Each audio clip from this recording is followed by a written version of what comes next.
வணக்கம், நான் டாக்டர் தீபா லாலன். இன்னைக்கு நம்ம என்ன டாபிக் பற்றி டிஸ்கஸ் பண்ண போகிறோம் அப்படின்னா அதிசார குரு பயிற்சி பலன்கள் தாங்க பார்க்க போகிறோம். அது என்னங்க அது அதிசார குரு பயிற்சி அப்படின்னா சொல்கிறேன் கேளுங்க. பொதுவாக நம்ம எல்லாருக்கும் தெரியும், மே மாதம் 14ஆம் தேதி 2025 குரு பகவான் ரிஷபத்தில் ஜென்ம குருவாக அமர்ந்திருந்தவர் மிதுனத்துக்கு பயிற்சியானார் இல்லைங்களா?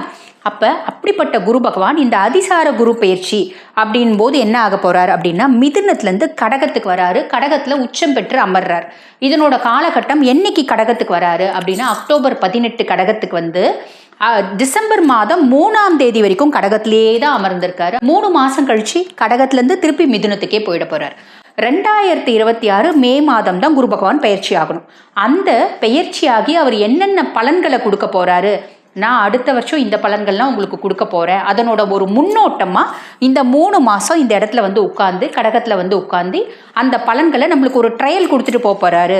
ஒரு படத்துக்கு டீசர் வரும் பார்த்தீங்களா, அந்த மாதிரி டீசர் நம்மளுக்கு காமிச்சிட்டு போக போகிறாரு அப்படின்னு அர்த்தம். இந்த 3 மாதம் உங்கள் லைஃப்பில் என்னென்ன மாதிரி விஷயங்கள் நடக்குது, இதே தான் வந்து பாருங்கள் 2026 மேலேருந்து 2027 மே வரைக்கும் நடக்க போகுது அப்படின்றத தெளிவாக புரிஞ்சுக்கோங்க. இப்போ உங்கள் ராசிக்கு இந்த 3 மாதம் என்னென்ன மாதிரி பலன்கள் நடக்க போகுது சட்டுன்னு பார்த்துடலாம் வாங்க.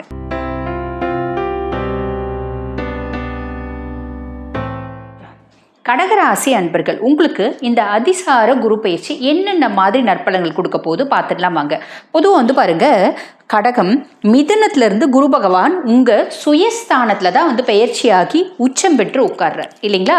அப்போ இந்த 3 மாதம், அதாவது அக்டோபர் 18 டிசம்பர் 3 வரைக்கும் அப்ராக்சிமேட்லி இந்த 3 மாதம் உங்களுக்கு என்னென்ன மாதிரி நற்பலன்கள் வரப்போகுது அப்படின்னா, கடகம் ஆல்ரெடி ரொம்ப லவபிளான பர்சனாலிட்டிஸ், ரொமான்டிக்கான பர்சனாலிட்டிஸ், அன்பு மட்டுமே பிரதானம் அப்படின்னு நினைக்கக்கூடிய பர்சனாலிட்டிஸ். கடகத்துக்கு இயற்கையாகவே குடும்பத்தை இணைச்சே வைக்கிற ஒரு மைண்ட் செட் இருக்குது. டிபெண்ட், அதாவது எனக்கு என் கணவனோட அன்பு வேணும், என் மனைவியினோட அன்பு வேணும், என் குழந்தைங்க தான் எனக்கு உலகம், என் ஃபேமிலி தான் எனக்கு உலகம் அப்படின்னு வாழக்கூடிய பர்சனாலிட்டிஸ் தான் கடகம் அப்படின்னு சொல்லலாம். குரு உச்சம் பெற்று உங்கள் சுயஸ்தானத்தில் வந்து உட்கார்றதுனால இன்னும் வேறு என்ன மாதிரி நற்பலன்கள் வரும் அப்படின்னா, நான் ஆல்ரெடி ரொம்ப பர்ஃபெக்ஷனிஸ்ட்டுங்க. ஆல்ரெடி வந்து பாருங்கள், கரெக்டாக சமைப்பேன், கரெக்டாக வந்து பார்த்திங்கன்னா குழந்தைங்களுக்கு படிக்க வைப்பேன், குழந்தைங்களுக்கு என்னென்னலாம் வேணுமோ அத்தனையும் செய்வேன், குடும்பத்தை நல்லா பார்த்துக்குவேன். இப்போ இன்னும் அதெல்லாம் அதிகமாகும். ஆல்ரெடி எனக்கு இந்த எண்ணங்கள் எல்லாம் இருக்குது அப்படின்னா இன்னும் அந்த எண்ணங்கள்லாம் அதிகமாகும். இப்போ குரு சுயஸ்தானத்தில் வந்து உட்கார்ந்ததுனால இன்னும் நான் வந்து பாருங்கள் நிறைய சாமி கும்பிடுவேன், நிறைய கோயிலுக்கு போவேன், என்னை நான் இன்னும் வந்து பார்த்திங்கன்னா மேன்மைப்படுத்தி கொள்வேன். எனக்கு அதீத அறிவு உண்டு, திறமை உண்டு. இன்னும் என்னோட அறிவும் திறமையும் பிரகாசிக்கிறதுக்கு என்னென்ன செய்யணும். உதாரணத்துக்கு, எனக்கு படிக்கிறது ரொம்ப பிடிக்கும், எனக்கு பேசுகிறதும் ரொம்ப பிடிக்கும், ஆனால் நான் ஹவுஸ் ஒய்ஃபாக இருக்கேன். இப்போ நான் என்ன பண்ணுவேன், இந்த 3 மாத காலகட்டத்தில் ஆல்ரெடி எனக்கு படிக்கிறது ரொம்ப பிடிக்கும், பேசுகிறதுக்கு ரொம்ப பிடிக்கும். இப்போ நான் இன்னும் நிறைய விஷயங்கள் படித்து, இன்னும் நான் நிறைய விஷயங்கள் புரிஞ்சு, ஆன்மீகம் சம்மந்தப்பட்ட ஒரு சோஷியல் மீடியாவில் ஒரு வீடியோஸ் போடலாம். இந்த மாதிரி ஏதோ ஒன்று என்னோட திறமையை நான் அதிகப்படுத்திப்பேன். என்னோட திறமை எதுவாக இருந்தாலும் சரி, பேச்சாற்றலாக இருந்தாலும் சரி, எழுத்தாற்றலாம் இருந்தாலும் சரி, எக்ஸ்ட்ராடனரியாக சமைக்கக்கூடிய திறமையாக இருந்தாலும் சரி, டிசைனிங்காக இருந்தாலும் சரி, ஃபேஷன் டெக்னாலஜியாக இருந்தாலும் சரி, எதுவாக இருந்தாலும் அதை இன்னும் நான் வந்து பார்த்திங்கன்னா அதிகப்படுத்திப்பேன் அப்படின்னு அர்த்தம். உதாரணத்துக்கு ஒரு கோலம் நான் சூப்பராக போடுவேன் அப்படின்னா கூட 100 பேருக்கு நான் கோலம் சொல்லி கொடுக்குற லெவலுக்கு என்னென்னா உயர்த்திப்பேன் அப்படின்னு சொல்லலாம். புரியுதுங்களா?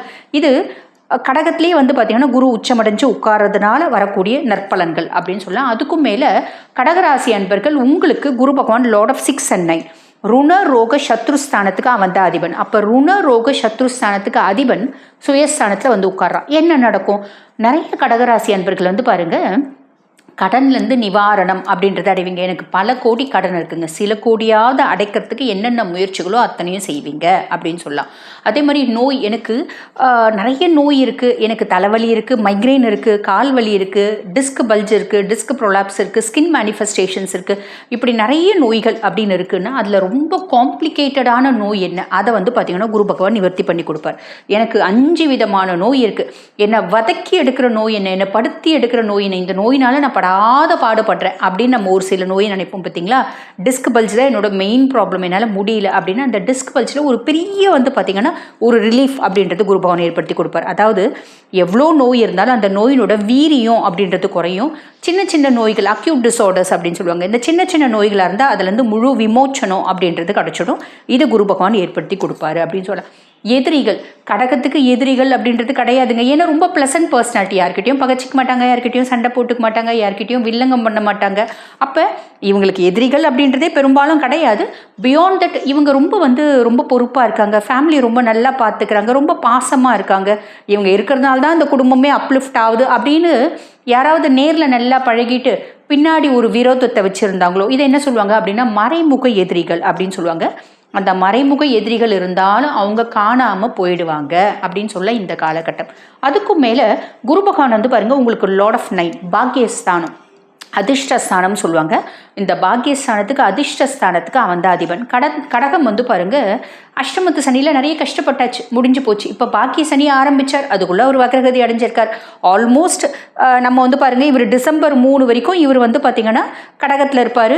நவம்பர் 27 தான் அவர் வக்ர நிவர்த்தி அடைகிறாரு. அப்போ ஏறக்குறைய இந்த காலகட்டமும் சனி பெருசாக நம்மளுக்கு நிறைய நற்பலன்கள் அப்படின்னு கொடுக்க போகிறதில்ல. அப்போ இந்த பாக்கியஸ்தானத்தில் குரு பகவான் அமர்ந்திருக்கிறதுனால, அதாவது உங்கள் ஸ்தானத்தில் சுயஸ்தானத்தை குரு பகவான் அமர்ந்திருக்கான், பாக்கியஸ்தானாதிபதி இங்கே உட்கார்ந்துருக்கிறதுனால ஏதோ ஒரு விதத்தில் குட் லக், ஃபார்ச்சூன், அதிர்ஷ்டம் ப்ளஸ் ப்ளஸ் ப்ளஸ் ப்ளஸ் அப்படின்றத குரு பகவான் கொடுத்துருவார்.